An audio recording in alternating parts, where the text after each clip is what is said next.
मध्य प्रदेश विधानसभा में प्रतिपक्ष नेता उमंग सिंघार ने आदिवासी समाज को लेकर ध्यानाकर्षण लगाया, जिसका मुख्यमंत्री डॉक्टर मोहन यादव ने खुद जवाब दिया। सीएम डॉक्टर मोहन यादव ने कहा कि सरकार प्रधानमंत्री की भावना के आधार पर सभी वर्ग की कल्याण के लिए कार्य कर रही है। वन में रहने वाले आदिवासियों को कोई कठिनाई नहीं आने दी जाएगी। विधानसभा में हमारे नेता प्रतिपक्ष द्वारा जो ध्यानाकर्षण लगाया गया था, यद्यपि लगाया गया था, उन्होंने वन के अंदर होने वाले आदिवासियों और बाकी सारे विषयों को लेकर के मैंने स्वयं ने जवाब दिया।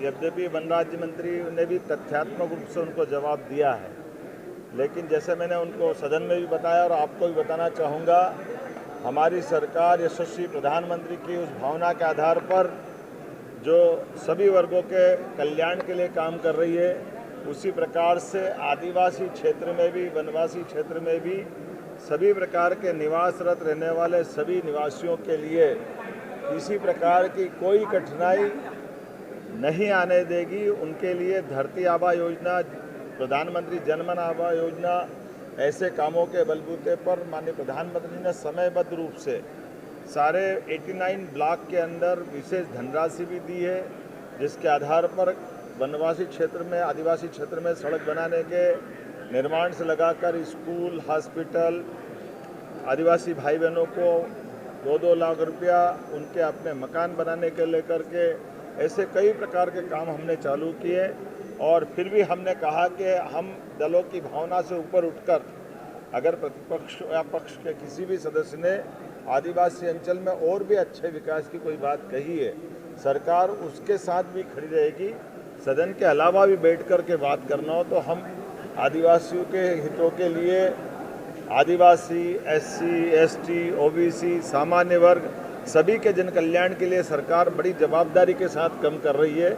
और इसीलिए काम के आधार पर, विकास कार्यों के आधार पर लोगों के जन कल्याण के लिए जो जो बन पड़ेगा, हमारी सरकार पूरी प्रतिबद्धता के साथ चलेगी। जैसे आपकी जानकारी है कि हमने अलग अलग जाति समुदाय के लोगों को भी, आदिवासी अंचल भी, एक तरफ हमने हमारे आदिवासी अंचल के पंडे, पुजारे, सभी प्रकार के देवस्थान के ऊपर काम करने वाले लोगों का मेरे अपने निवास में भी एक सम्मेलन आयोजित करा करके उनकी अपनी परंपरा को भी सम्मान देने का प्रयास किया।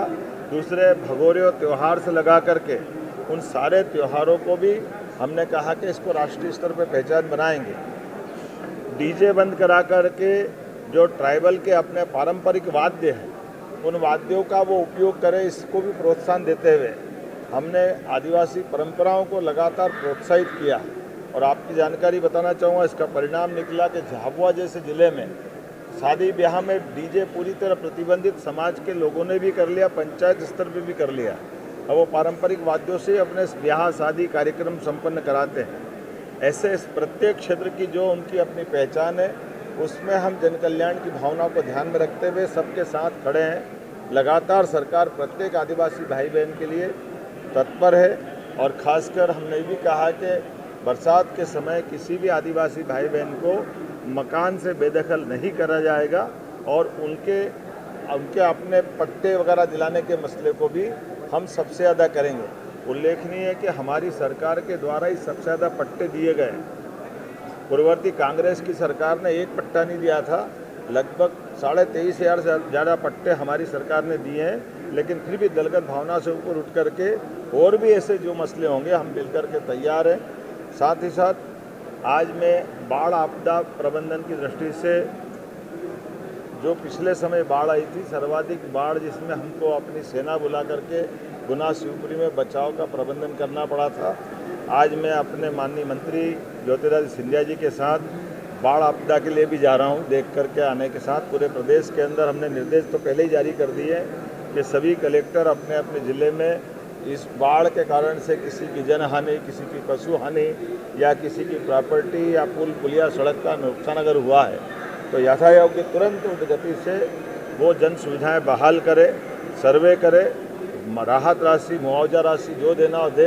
हमारी सरकार उदारतापूर्वक, सरकार की भावना हर इस परेशानी या आपदा में प्रभावित होने वाले परिवारों के साथ उनकी कठिनाई के क्षणों को दूर करके उनको जो जो हो सकता है उतनी मदद करने का तुरंत हम प्रयास कर रहे हैं। सर, राहुल गांधी रोज बयान दे रहे हैं। साध्वी प्रज्ञा ठाकुर ने कहा कि उन्हें टॉर्चर किया जा रहा था कि प्रधानमंत्री नरेंद्र मोदी का नाम है।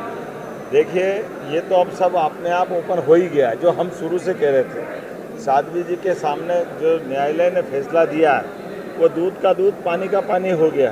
कांग्रेस के सारे षड्यंत्र फेल हुए और कांग्रेस ने एक मनगढ़ंत भगवा आतंकवाद का जो एक वितंडावाद, एक नया नाटक खड़ा किया था, वो सब कुछ ओपन हुआ है।